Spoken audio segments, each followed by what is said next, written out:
कोयल की बातें सुनकर लक्की का मन तो खराब हो ही गया था, लेकिन आज कोयल का मूड काफी अच्छा था, इसलिए उसने लक्की से कहा, चलो, अब मेरा मूड ठीक है, तो अब आ ही गए हो तो बैठ जाओ। कोयल ने कहते हुए लक्की को देखा भी नहीं था। उसने बिना देखे ही उसे कहा और फिर से अपने दोस्तों के साथ बात करने में जुट गई। लक्की वहीं का वहीं खड़ा रह गया था। वो कोयल की पीठ देख रहा था और उसकी उन बातों की वजह से उसके दिल में थोड़ा सा गुस्सा बढ़ने भी लगा था। इससे पहले कि वो कोयल से कुछ कहता, अमित उसके पास आया और लक्की के कानों में बोला, अरे यार, तू उसकी बात का बुरा मत मान यार, चल तेरा भाई आज खुश है, तू मेरे साथ बैठ जाना, आजा, अमित ने कहा और उसे उसका हाथ पकड़कर ले जाने लगा। लक्की भी उसके पीछे चला गया और अमित के पास जाकर बैठ गया। फिर उसने गर्वित और प्रीतम की तरफ हाथ उठा दिया। उधर जैसे ही लक्की वहां जाकर बैठा, कोयल ने फिर उसे घूर कर देखा, लेकिन इस बार लक्की ने उसकी तरफ नहीं देखा था। उसने जानबूझकर कोयल से अपनी नजरों को दूर कर लिया था ताकि उसे जरा सा भी गुस्सा ना आ सके। कोयल, ये वही लड़का है ना, और तेरी ट्रीट में इसका क्या काम है? कोयल की एक दोस्त ने लक्की की ओर टेढ़ी नजरों से देखा और पूछा। बाकी के लोग जो लक्की के बारे में नहीं जानते थे और उसके बारे में सिर्फ उसके कपड़े को देखकर अपने मन में राय बना रहे थे, वो भी कोयल को ऐसे ही सवालिया नजरों से देख रहे थे। जब कोयल ने देखा कि सारी नजरें उसकी ओर घूम गई थीं, तो उसने लक्की के बारे में बताना शुरू करते हुए कहा, ये भाई बहुत ही कमाल के इंसान हैं। इनसे बड़ा अजूबा ना आपको पूरी दिल्ली में कहीं भी देखने को नहीं मिलेगा। कल सुबह ये पैसे निकालने के लिए बैंक में गए। पता है कौन से bank? New city bank. New city bank का नाम सुनते ही उन सब लोगों के मुंह खुले के खुले रह गए थे। ऐसा नहीं था कि उन्होंने कभी इस बैंक का नाम नहीं सुना था। बात सिर्फ इतनी सी थी कि लक्की का हुलिया देखकर कोई सपने में नहीं सोच सकता था कि ये आदमी न्यू सिटी बैंक भी जा सकता है। इससे पहले कि कोई कुछ कहता, कोयल ने अपनी बात पूरी करते हुए कहा, और वहां जाकर ये मैनेजर से कह रहे हैं कि मुझे पैसे निकालने हैं। मैनेजर ने इससे पूछा, आपका कार्ड कहाँ है? तो इन भाई साहब ने बोला कि मेरे पास तो कोई कार्ड ही नहीं है। कोयल का इतना कहना हुआ कि वहां बैठे कुछ लोगों के चेहरे पर हंसी आ गई। वो बार बार लक्की को देखे जा रहे थे और हंस रहे थे, और बाकी के लोग जैसे अमित और रोशनी लोगों को सच पता था, इसलिए वो लोग चुपचाप बैठे हुए थे। थोड़ी ही देर बाद वेटर ने ऑर्डर सर्व कर दिया था और इस दौरान लक्की सिर्फ अमित, गर्वित और प्रीतम से ही बात कर रहा था। कोयल और उसके दोस्त की तरफ वो देख भी नहीं रहा था। प्लेट में एक पकौड़ा उठाते हुए कोयल ने जोर से कहा, और फिर पता है उसके बाद क्या हुआ? लॉयन ग्रुप का सीईओ क्रांति रायजादा मोहित, रायजादा का बाप, सीधा मेरे पिताजी के ऑफिस आए और मेरे पापा के सामने हाथ जोड़कर उसने माफी मांगी है। इसे कहते हैं जैसे को तैसे। हाँ, लेकिन कोयल, मैं एक बात कहूं, मुझे नहीं लगता तेरी फैमिली ने यह प्रॉब्लम इतनी आसानी से सॉल्व कर ली होगी यार, लॉयन ग्रुप एक बहुत बड़ा ग्रुप है। वो दिल्ली की टॉप 10 कंपनीज में से एक है, एक लड़के ने कहा। हाँ, मुझे भी यही लगता है। क्रांति रायजादा कितना पावरफुल आदमी है, इसके बारे में पूरी दिल्ली जानती है। उसके तेवर किसी से भी छुपे नहीं है यार। एक बार अगर वो किसी की बैंड बजाने की सोच लेता है ना, तो फिर वो इतनी आसानी से सामने वाले को छोड़ता नहीं है। वो चाहे तो किसी भी कंपनी को गायब करवा दे, और तेरे पापा ने उसे इतनी आसानी से हरा दिया, ये मुझे कुछ हजम नहीं हो रहा है यार, एक और लड़के ने कहा। हाँ, हो सकता है कि इसमें किसी और का भी हाथ हो, एक और लड़के ने कहा। कोयल उन सब लोगों की बातें सुनकर चिढ़ गई थी। उसे लग रहा था कि सब लोग उसकी इस जीत को उस तरह से नहीं देख रहे थे, इसलिए उसने भी जोश जोश में कहा, हाँ, तो तुम क्या मेरे पापा को कोई छोटा मोटा आदमी समझते हो? मेरे पापा के आगे ना क्रांति रायजादा जैसे 10 आदमी पानी भरते हैं। वो चाहे तो एक झटके में मोहित और उसके बाप को हमारी कंपनी के गेट पर गार्ड की नौकरी पर रख सकते हैं। मेरे पापा के आगे वो जीरो हैं। फिर भी तुम लोगों को विश्वास नहीं हो रहा है ना कि ये उन्होंने किया या नहीं? तो चलो, मैं तुम्हारे सामने उन्हीं से पूछ लेती हूं। फिर कोयल ने अपने पर्स में से अपना फोन निकाला और उसके पिता का नंबर मिलाया। फिर उसने फोन का स्पीकर भी चालू कर दिया ताकि जो भी बात कर रही थी उसे उसके बाकी दोस्त भी सुन पाए। 4 घंटी जाने के बाद ही उसके पिता ने फोन उठाया, और फोन उठाते ही कोयल ने उनसे सीधा सवाल पूछ लिया, पापा, आपने इस मैटर को सॉल्व करने के लिए बाहर से किसी की मदद ली थी क्या? ये कहते ही कोयल को एहसास हुआ कि वो जिन शब्दों का इस्तेमाल कर रही थी वो गलत थे। उसे सस्पेंस में फंसा देखकर खुश हो रहा था। आज सुबह ही उसके पिताजी ने जब उसे फोन किया था तो फोन पर खूब खरी खोटी सुनाई थी। उन्होंने उसे कहा था कि उसे देखकर किसी भी आदमी से उलझना चाहिए और साथ ही उन्होंने ये भी कहा था कि वो क्रांति रायजादा जैसे आदमी का कुछ नहीं बिगाड़ सकते थे। लेकिन अब कोयल अपने ही जोश के जाल में फंस चुकी थी। फिर भी उसे लगा कि हो सकता है कि उसके पिता को पहले ऐसे किसी आदमी के बारे में याद नहीं आया हो और बाद में याद आ गया हो और उसी ने उनकी मदद कर दी हो। जब कोयल अपने मन में ये सब ख्याली पुलाव पका रही थी, तभी उधर से उसके पिता ने कहा, कोयल, मैं कहाँ से किसी की मदद लेता? अगर मैं किसी की मदद ले पाता तो आज सुबह मैं ये क्यों कहता कि जाओ, तुम्हें रात मोहित के साथ ही बितानी पड़ेगी। हाँ, मैंने माना कि उससे मैंने गुस्से में वो सब कहा था, लेकिन फिर भी मेरे पास कोई रास्ता नहीं था। उसके पिता ने कहा। लेकिन वो ये भूल गए थे कि उनकी ये बात ना सिर्फ कोयल बल्कि उसके दोस्त भी सुन रहे थे।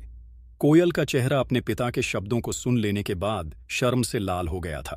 वो मन ही मन यही सोच रही थी कि इधर जब उसके दोस्त उन दोनों की बातों को सुन रहे थे, तो वैसे में उसके पिता आखिर उसके बारे में ऐसी बात कैसे कर सकते थे? वो मोहित के साथ रात बिताने वाली बात को इतना जोर से कैसे बोल सकते थे? कोयल के चेहरे की चमक मानो उड़ गई थी और वो तुरंत आगे की बात करने के लिए अपनी जगह से उठकर एक कोने में चली गई थी। पापा, तो आपने किसी की भी मदद नहीं ली थी? कोयल ने फिर से अपने पापा से पूछा। उसे अपने ही पिता की बात पर विश्वास नहीं हो रहा था। उसके पिता ने इधर फिर से कहा, अरे बेटा, अगर मैं इस मैटर में किसी की मदद ले पाता तो मैं फिर तुम्हें रात मोहित के साथ बिताने के लिए क्यों कहता? इस बात को दोबारा अपने पिता के मुंह से सुनना कोयल के लिए बर्दाश्त के बाहर हो गया था। उसने अपनी आंखें बंद कीं और फिर एक बार ऊपर की ओर देखते हुए बोली, पापा, प्लीज आप बार बार ये बोलना बंद करोगे या नहीं? अभी मैं अपने दोस्तों के साथ बैठी थी, तब आपने ये बोला था। अब मैं कोने में आ गई थी, फिर भी आप यही बोल रहे हो। पापा, क्यों मेरी इज्जत की वाट लगा रहे हो?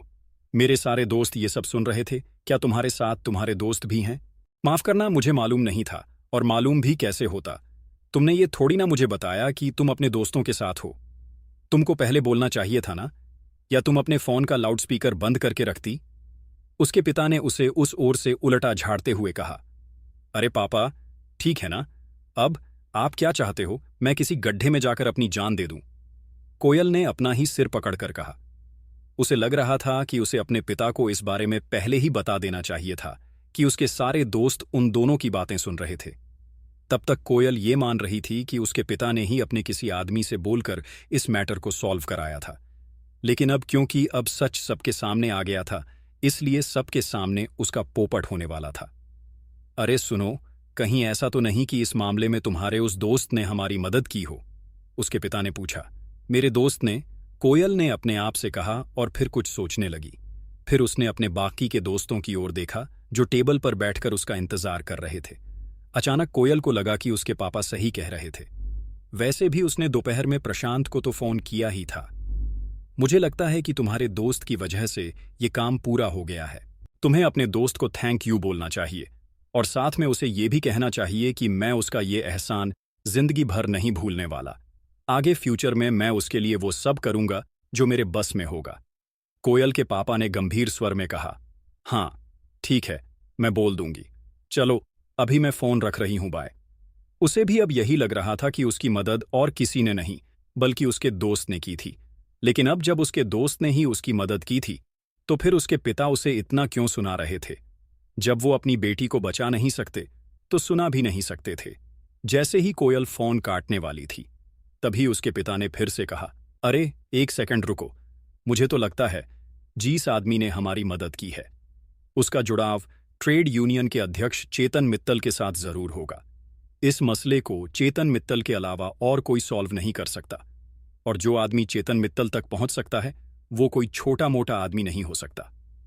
कोयल ने उनकी बातों का कोई जवाब नहीं दिया और फोन काट दिया। उसके दिमाग में अभी भी शक चल रहा था और उस शक के साथ वो टेबल की ओर बढ़ती जा रही थी। जब सब लोगों ने वो बात सुन ही ली थी, तो सब लोग उस चीज के बारे में और भी जानने के लिए बेताब हुए जा रहे थे। आखिर कौन था वो? कौन था वो इंसान जो चेतन मित्तल के इतने करीब पहुंच गया था, और वो भी इतनी जल्दी? इधर कोयल के चेहरे के भाव बिल्कुल शांत हो गए थे। जो भी लोग उसे देख रहे थे, वो भी इनके चेहरे को देख रही थी, और आखिर में उसकी आंखें दिशा की ओर जाकर टिक गई। इनमें अगर कोयल के सबसे कोई करीब था, तो वो दिशा ही थी। उसने मुस्कुराते हुए दिशा को देखा और बोली, दिशा, कौन था वो आदमी जिसने मेरी हेल्प की? दिशा ने जैसे ही उसके मुंह से ये सवाल सुना तो उसके होश उड़ गए। इधर लक्की भी उसका ये बचकाना सा सवाल सुनकर उसके ऊपर हंस रहा था। उसे तो ये समझ में नहीं आ रहा था कि कोयल को ऐसा क्यों लग रहा था कि दिशा ने उसकी मदद की थी। कोयल की मदद किसने की थी, इसके बारे में उसे तो कुछ पता ही नहीं था। इसलिए उसने ना तो अपना सिर हिलाया और मुस्कुराते हुए बोली, मेरे पास तो ऐसे किसी भी आदमी का कोई कांटेक्ट नहीं है जो इतने बड़े आदमी से निपट सके। ऐसे में तुम मेरे साथ मजाक क्यों कर रही हो कोयल? अच्छा, ऐसा क्या? कोयल का चेहरा उसका जवाब सुनने के बाद थोड़ा सा लटक गया था। हाँ, मैं सच कह रही हूं, तुम्हारी कसम, दिशा ने उसे विश्वास दिलाते हुए कहा। अब उसने अपनी नजर दिशा से मोड़कर मानसी की ओर घुमा ली थी। उसने मानसी से भी वही सवाल किया जो उसने दिशा से किया था, और मानसी ने कहा, नहीं नहीं यार, मैं तो इस मैटर में तुम्हारी मदद कर पाने के बारे में सपने में भी नहीं सोच सकती। हाँ, मैंने फोन निकाल कर कुछ लोगों को फोन तो जरूर किए थे, लेकिन मैं तो उन्हें फोन करने से पहले ही ये जानती थी कि उनसे बात करने का कोई फायदा ही नहीं था। वो तो मैंने ऐसे ही बस तुम्हारा मन रखने के लिए उन्हें फोन कर दिया था। कोयल को यहां भी निराशा ही हाथ लगी थी। फिर उसने रोशनी को देखा, और इससे पहले कि वो रोशनी से यही सवाल कर पाती, रोशनी ने अपनी गर्दन हिलाते हुए कहा, यार, मेरे घर वालों ने तो मुझे यही कहा था कि क्रांति रायजादा के मैटर में तो दिल्ली का मुख्यमंत्री भी नहीं बोल सकता। एक छोटा सा पार्षद बोलकर क्या उखाड़ लेगा यार। रोशनी के एक दूर के मामा पार्षद थे। अब उसके पास और कोई चारा नहीं बचा था, इसलिए उसने अमित को देखा और बोला, अमित, क्या तुमने इससे पहले कि वो आगे कुछ बोल पाती, अमित ने पहले ही ना में सिर हिला दिया था। फिर उसने गर्वित की ओर देखा। गर्वित ने कहा, देखो, ना तो मैंने और ना ही प्रीतम ने यह काम किया है। हम आज तो आने वाले 100 सालों में इसे करने के सपने नहीं देख सकते। अब वहां पर सिर्फ एक ही आदमी रह गया था, लक्की। कोयल लक्की की ओर देख रही थी, लेकिन वो इस दुविधा में थी कि वो उससे सवाल करे या ना करे। उधर लक्की कोयल से नजर बचाकर चुपचाप अपने खाने में ही मग्न था। वो कोयल के सवाल का जवाब नहीं देना चाहता था। क्या कोयल उससे भी वही सवाल पूछेगी? और क्या लक्की उस सवाल का सच जवाब